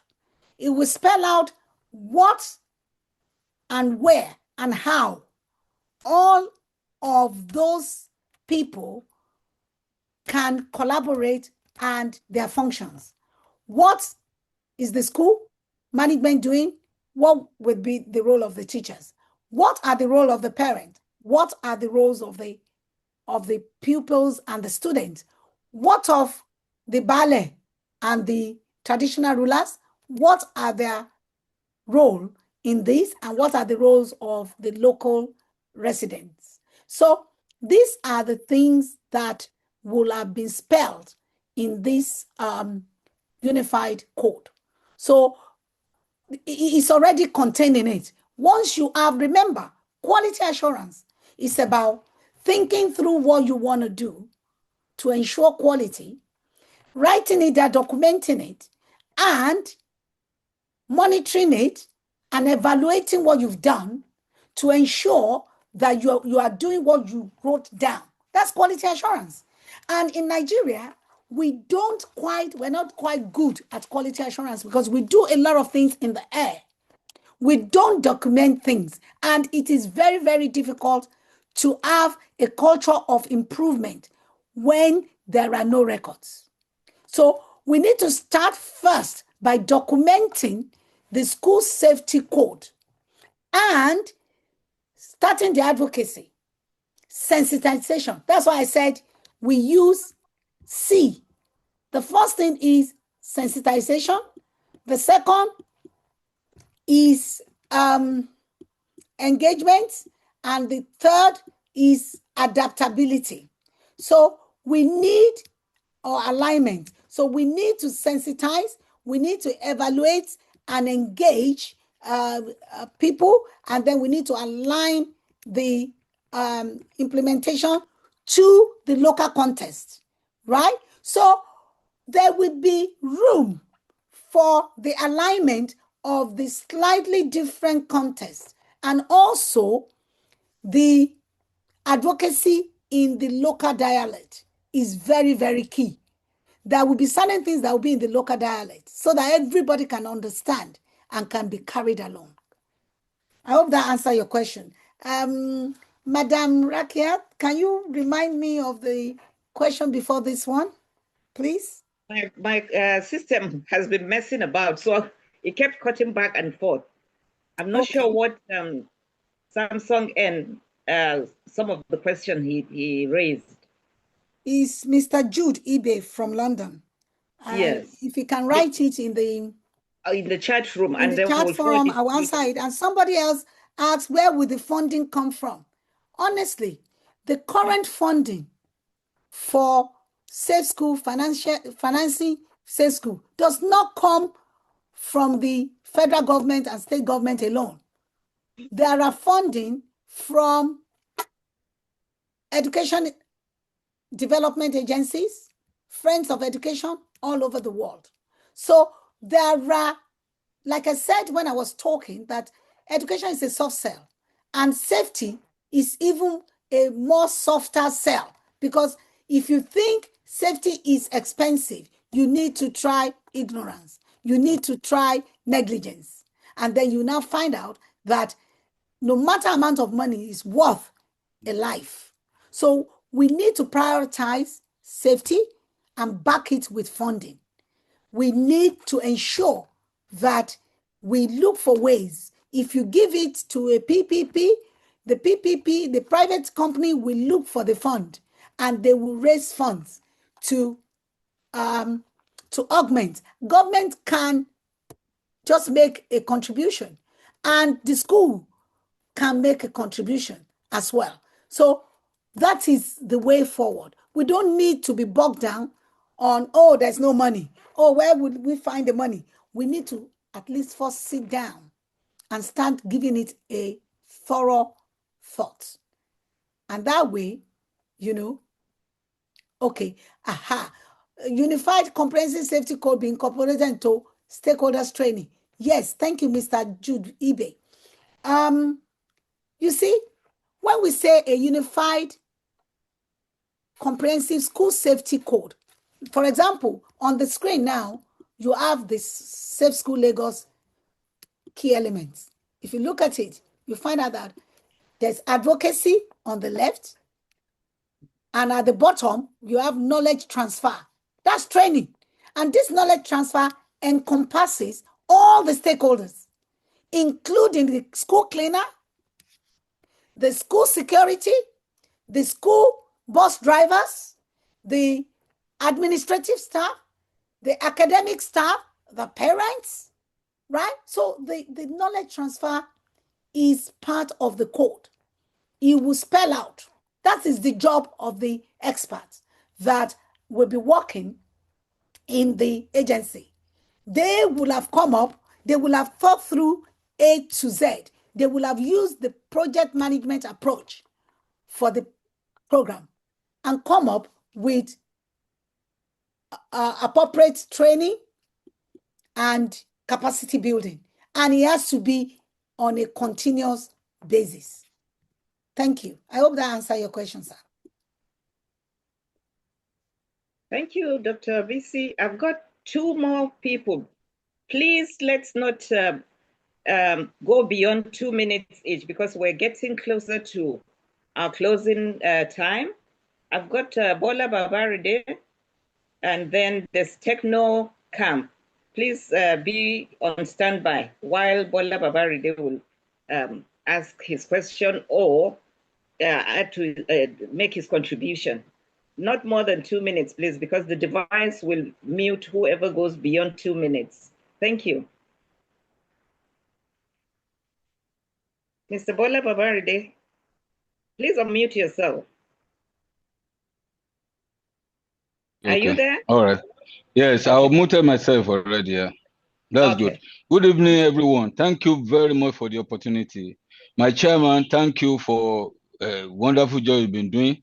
This woman there, Lady Bisi Alabi, is my blood sister.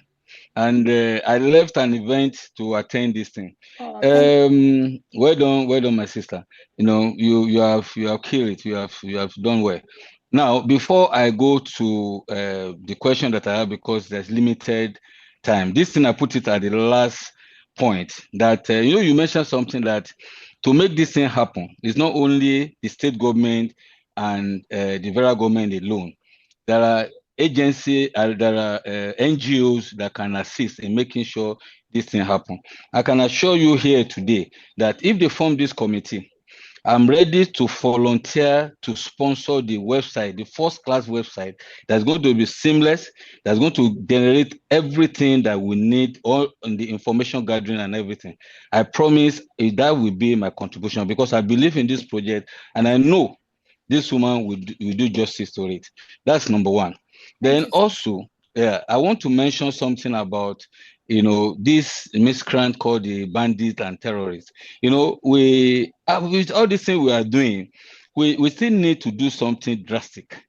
We just learned that a general just killed now or just died in the custody of these people.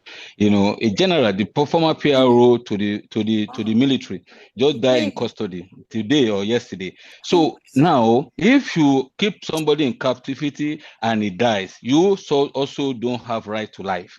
There must be maximum penalty for this nonsense they are doing, because there must be a deterrent.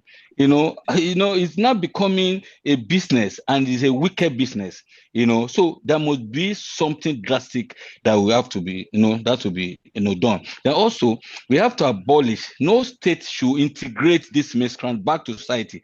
A criminal that's killed before, it may be in Bible that forgive and all these things. These people will always go back. These are the people that they just come for few time, because the money they are already realizing from this business they are doing, nothing can give them that such amount of money again. They cannot be part of a normal society. They are used to killing, they are used to extortion. Nothing can give them. It's either you give them life or you delete them from the society. Let them go, because people that kill, they should be killed. Because if it's actually, it is not that we are going to do investigation about whether they kill, whether they are lying. These people, it is confirmed that they are killers. We have to do something drastic. I don't want to waste your time. Thank you, Chairman. Thank you, the organizer, for giving me the time to be part of this show. God bless you. Thank you, Mr. Babaride, for your contribution. I'll now go to Techno Camp, if you're there. Please make it brief as well, because our time is nearly up.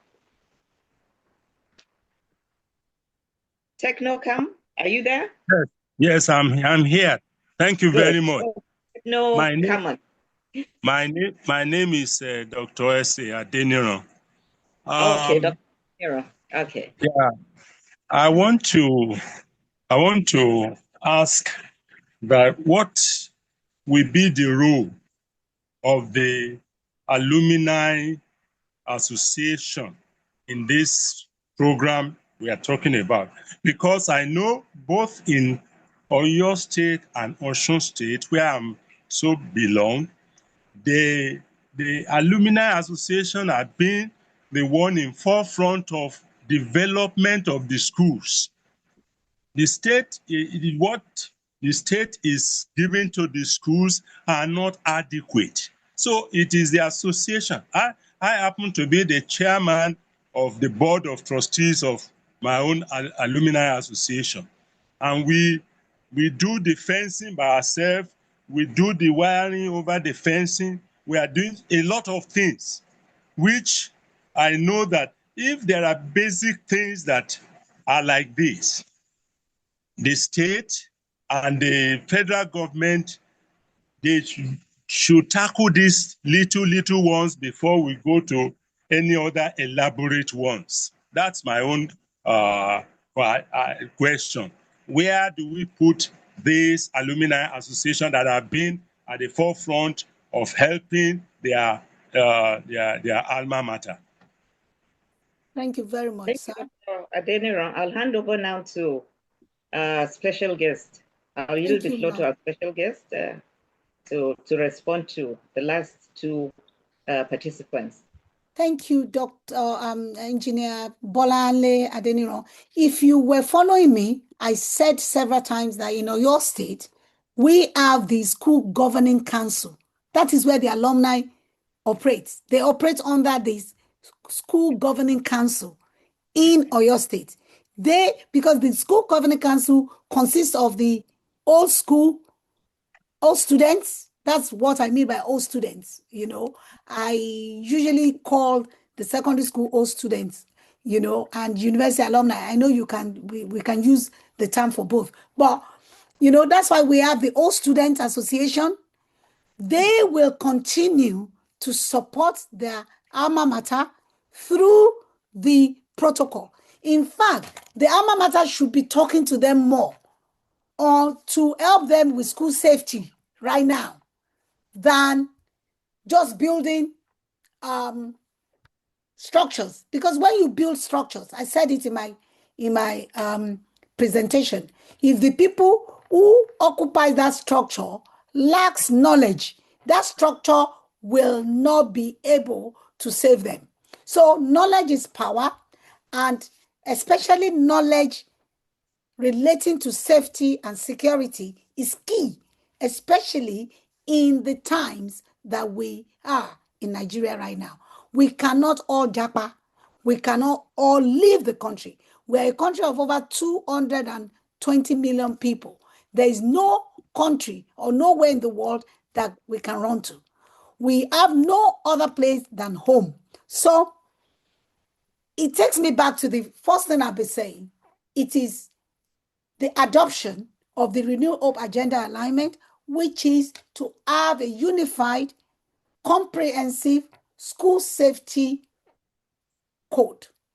When we have this, we can now align it to the different scenarios in the different states and local government with instructions, because we cannot leave it open. We need to understand that we cannot leave it open. We must give them parameters around which they will operate. Because if we leave it open, we are cooking up another set of calamities. So it has to be structured, it has to be guided, it has to be monitored, and it has to be regulated. And it has to be backed by law and well funded. Thank you. Thank you, Dr. Bisi. I will now hand over to my chairman, Barrister J.K. Adebola. Oh, thank you so very much, Hajia Rekia, for that. We have one hands up, but I'm afraid we won't be taking any more questions because we have a strict policy of shutting down exactly at 6 o'clock. So, pardon me, Dr. Selin Njoku, please, you can put your questions or suggestions on the chats in the chat room. Then we'll pass it on to the to our special guests. What can I say about our special guests? I think the comments in the chat room has said everything that I need to say. It's like I said, I'll be sending it to you just for you to have an idea as to what people think of the presentation. So all I can just say is thank you, thank you, thank you, thank you, because you have illuminated our minds as to, because I was saying earlier on after your presentation that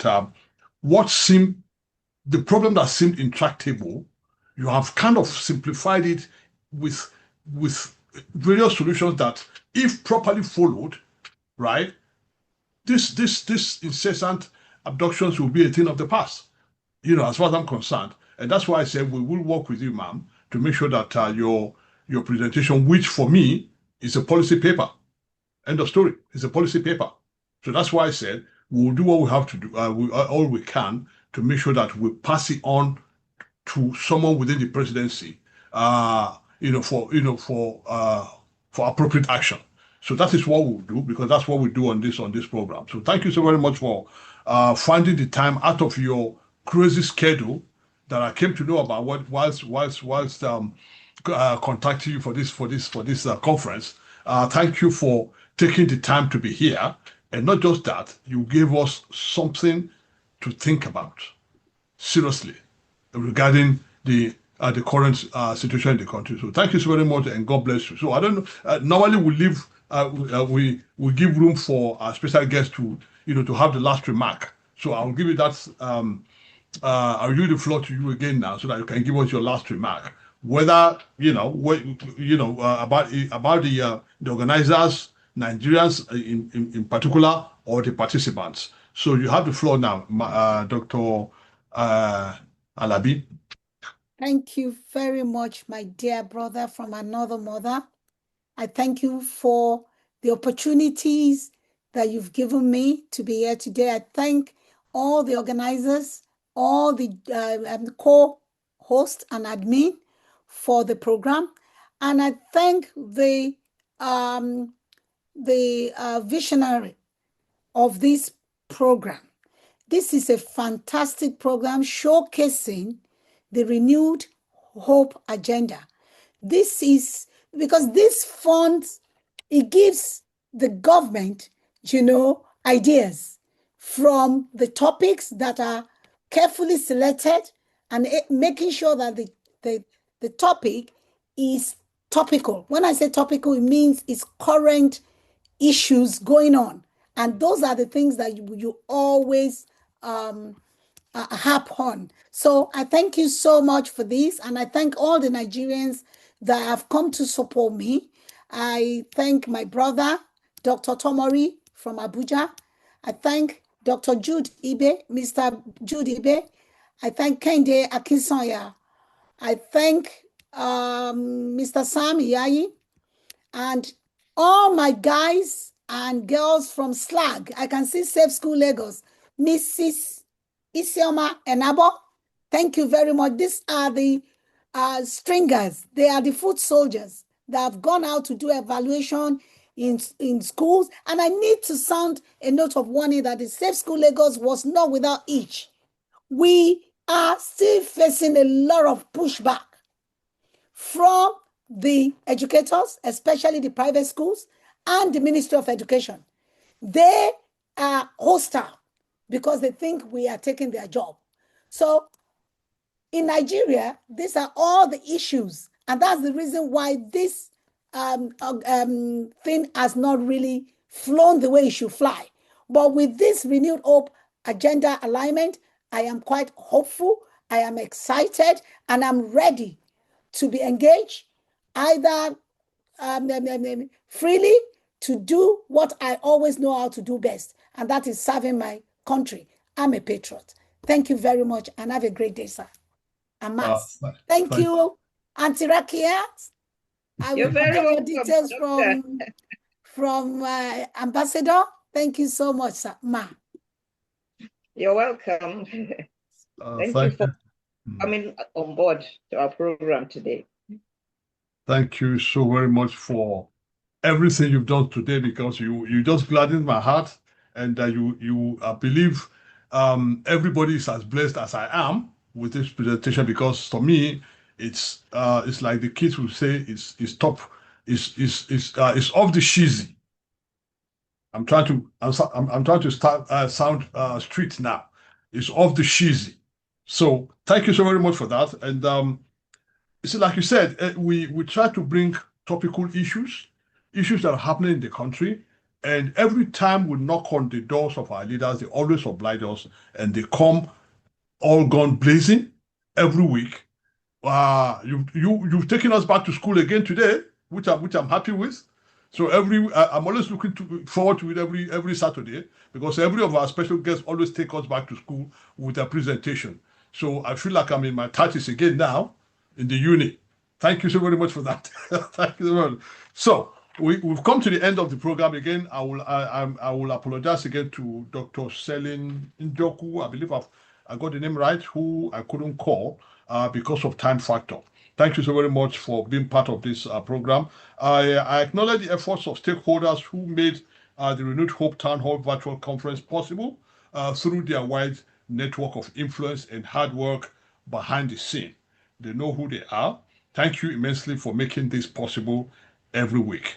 And huge thanks goes to Ben TV UK and the Diaspora TV in Switzerland. We appreciate your continued support for Nigerians in diaspora and support for good governance in Nigeria as well. Thanks also goes to our media partners like the Reflector newspaper, Parrot Reporters Media Limited, who are equally supporting and propagating the image of Renewed Hope Global Virtual Town Hall Conference. You are all appreciated. And like I promised at the beginning, that our leaders and stakeholders who joined, I will acknowledge their presence. Alhaji Adams Dauda, thank you so very much for being part of this program. Dr. Moruf Abiola Akintunde from Germany, I believe. Thank you so much for being part of this program.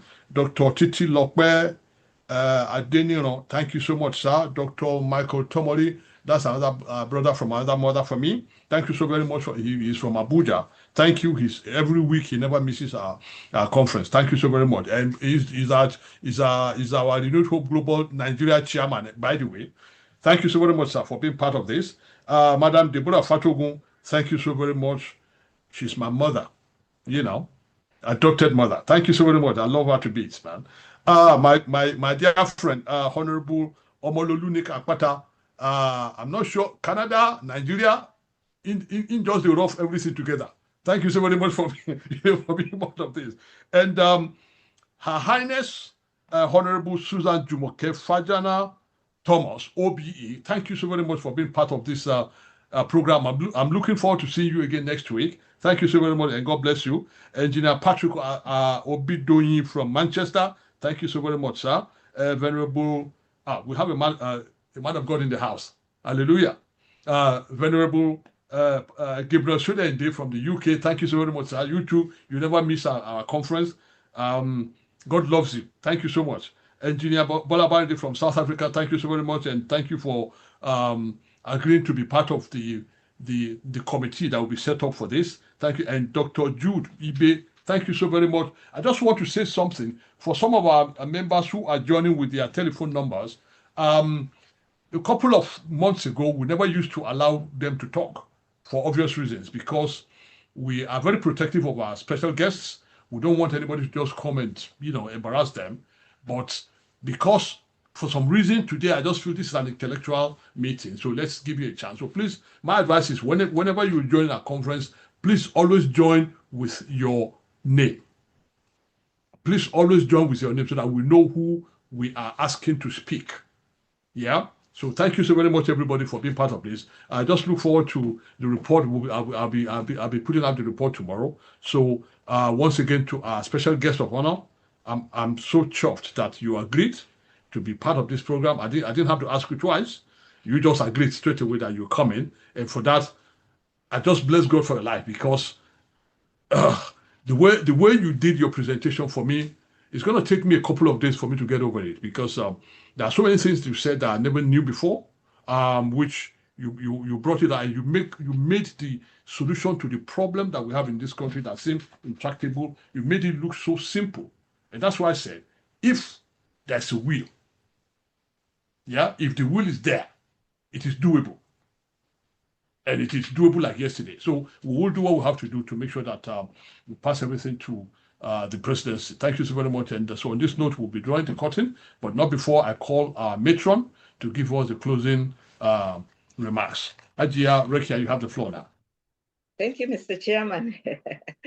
Ladies and gentlemen, we have come to yet another very exciting event.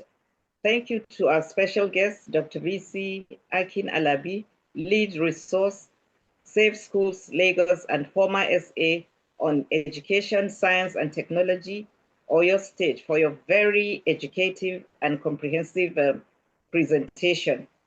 Thank you also to our participants from across the world. From all of us here at Renewed Hope Global team, have a lovely weekend. God bless Nigeria. Thank you so much, Hadia. Just before we go, I forgot to mention it. Next week, we'll be here again. And guess who's coming? It's the one and only Dr. Mustafa Abdullahi. He's the Director General, Chief Executive Officer of the Energy Commission of Nigeria.